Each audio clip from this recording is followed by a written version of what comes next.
किसी ने बड़े कमाल की बात कही है कि दुनिया ने जब जब जोर लगाया मेरी कश्ती डुबोने को, ऊपर वाले खुद आए मेरी नैया पार लगाने को। नमस्ते दोस्तों, मैं हूं आरजे कार्तिक। एक राजा ने भगवान श्री कृष्ण का मंदिर बनवाया और उसमें एक पुजारी को नियुक्त किया। राजा की भी उम्र हो चली थी, पुजारी जी की भी उम्र हो चली थी, और इतने वर्षों में एक नियम बना हुआ था कि सुबह सुबह राजा जो थे वो अपने सेवक के साथ में एक माला भिजवाते थे। पुजारी जी उस माला को बिहारी जी को, भगवान श्री कृष्ण जी की मूर्ति को चढ़ाते थे। उसके बाद में राजा जब दर्शन करने के लिए आते थे तो पुजारी जी वो माला भगवान के मूर्ति में से निकाल करके राजा जी के गले में डाल देते थे। ये परंपरा सी बन गई थी। पुजारी जी बूढ़े हो चले थे, राजा साहब बूढ़े हो चले थे।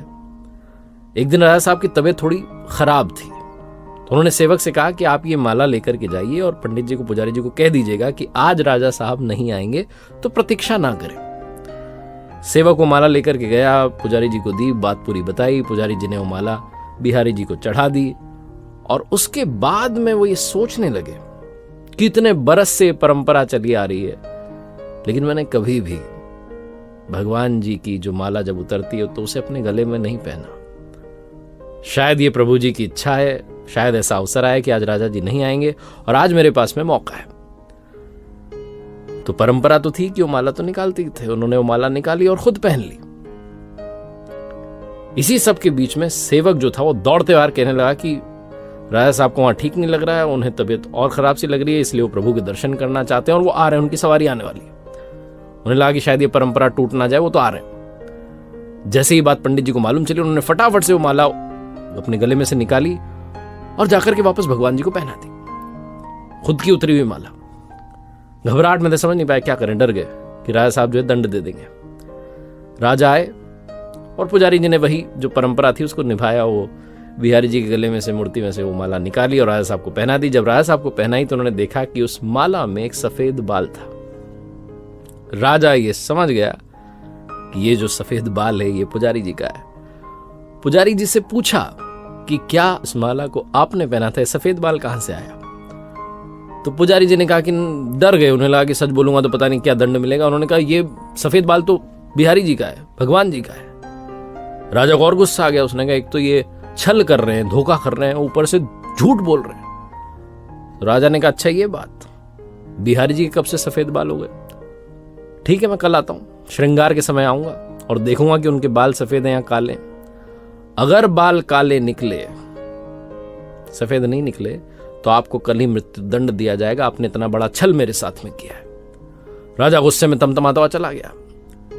इधर पंडित जी, पुजारी जी भगवान श्री कृष्ण की मूर्ति के सामने दंडवत प्रणाम करके माफी मांग लगे, कहने लगे मुझे क्षमा कर दो, मैं लोभ में आ गया था, मुझे लगा कि एक बार मुझे भी वो माला पहननी चाहिए, मुझे बचा लो। राजा नहीं तो कल मौत के घाट उतार देंगे।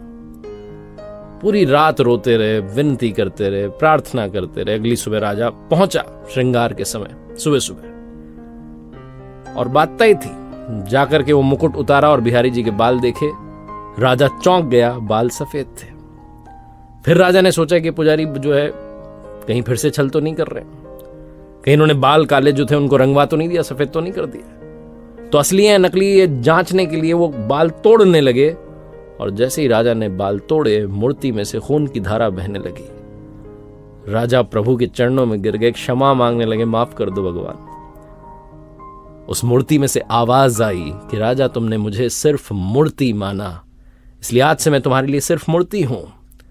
लेकिन पंडित जी ने मुझ में साक्षात भगवान देखे, इसलिए मुझे अपने भक्त की रक्षा के लिए अपने बालों को सफेद करना पड़ा, खून की धारा बहानी पड़ी ताकि तुम्हें समझा पाऊं। मानना चाहें तो पत्थर में भी भगवान है, भाव बस्य भगवान, जहां भाव हैं वहीं भगवान है। अगर आप वाकई में उनका सुमिरन करते हैं, उन्हें देखना चाहते हैं, तो आपके सिर्फ भाव होने चाहिए।